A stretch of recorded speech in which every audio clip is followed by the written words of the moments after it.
Thank you for watching. This will be the audio-visual to accompany my finished paper, which I will be writing on the subject of Bill Clinton's August 17th Apologia speech.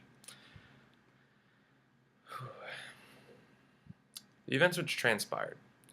Bill Clinton had been brought under review for improper conduct while in office.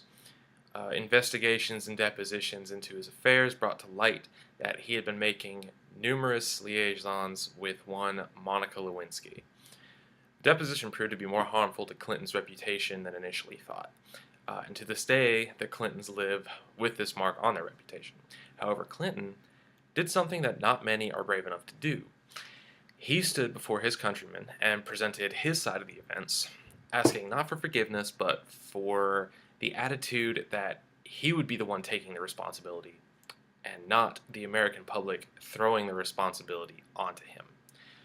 He humbly presented this apologia, left the decision in the hands of the American public, and returned to his family to sort out his affairs.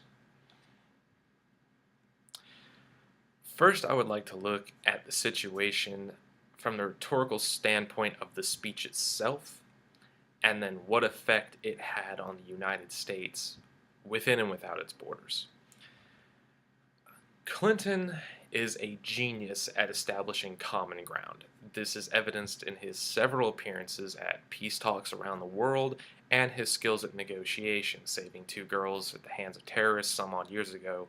I'm going to have to bring that up. He is a smooth talker president from the 90s. Simple as that. Not like the boisterous voices of Republican presidents several years past, including George Bush Sr., who spent a lot of time building military, but this was past Cold War. His speeches are often rhetorically sound, being short, sweet, to the point, which I've always enjoyed about a president. Within the first few sentences of this Apologia speech, he identifies his audience as the American public. He takes no time wasting, letting everyone in the country know that this is directed towards them. He attempts to make appeals to everyone in the country's human nature. We are all people, we are all human beings. Let's treat each other as such.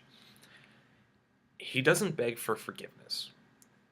He instead asks everyone to keep in mind the nature of human beings as he attempts to right his own personal wrong. He justifies his actions saying that it was a lapse in judgment, that it was just a human mistake that he made. However, this did not cause any harm to the country politically. He takes a stance of it being transcendent, a problem which is not as bad as another one. He does this by referencing the Watergate scandal, saying that information was not concealed from the American public, that this was not some ploy for political power, this did not harm the country's operations in any way, this was just a personal fault. Moving on from just the position that Clinton took, he had to overcome what I consider to be the ultimate threat to legitimacy, which is trust. The nation felt that he couldn't be trusted at this point.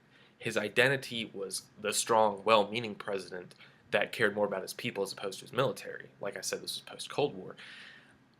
But this really left a large smudge on that. He had to reaffirm his ethos. He had to ensure everyone that he could be trusted again, that trust could be placed in him, and he did so in a way that I consider to be effective but risky. He walked away from the situation. He just told everybody exactly what he was thinking. He did this entire rhetorical stunt and then walked away from it. Genius. I mean, you can't exactly just stay completely out of the media's limelight because you are indeed the president of the United States. You're the face of the nation. However, he did not let this completely consume his entire day-to-day operations. He told everybody exactly what he needed to say and then went to handle the situation himself, which is smart in the sense that you are technically a celebrity when you are president. Celebrity rhetoric is applied to this situation.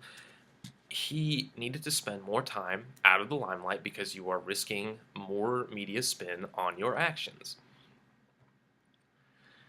As far as the entire affair affects the image of America within the eyes of the world, I believe a country cannot be perceived as strong while its citizens do not believe in it.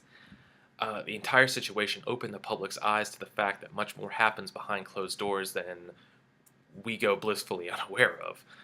Uh, or of which we go blissfully unaware. This also breaks down the barrier of impersonality between nations, because now these figureheads, not exactly figureheads, but symbols of nations, which are supposed to be larger than themselves, he has now been brought down to a human level. This affects our legitimacy in the eyes of the world, in the sense that we are no longer a superpower in the hands of this man. We are now just one flawed human being.